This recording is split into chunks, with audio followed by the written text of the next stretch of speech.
Let's talk about what to do with sourdough discard.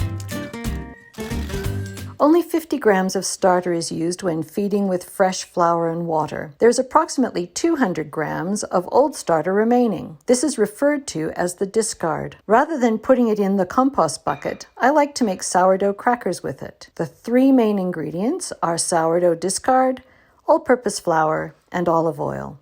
Any other ingredients are up to you and your imagination. Sweet or savory, once you make your own crackers, you will never go with store-bought again. And I'm going to put in 100 grams of sourdough starter. And this is the discard. And this is very relaxed in how much goes in. It can be 100 grams plus 10 grams or not. It doesn't matter.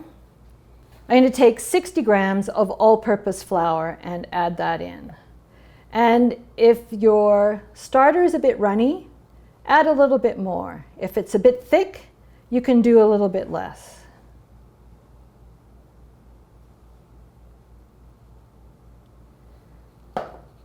All right, I'm going to tear that out. The next thing I'm going to add is olive oil.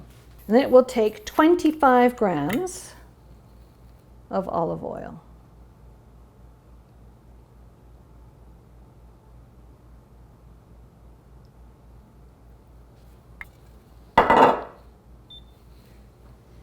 The other ingredients that I'll be using today is some Himalayan pink salt, dried chopped onion, and granulated garlic.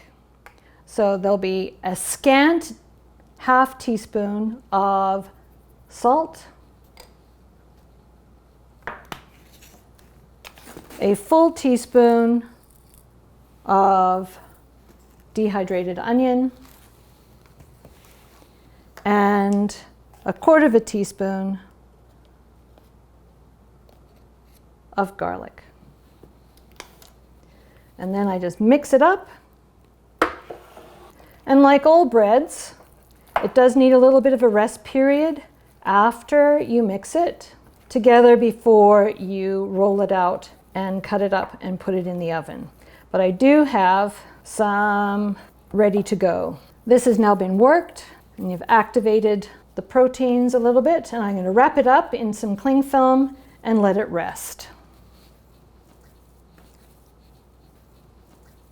So I have the sourdough cracker dough that has been resting for a little while on the counter. It doesn't need to go in the fridge, but you can put it in the fridge if you wish.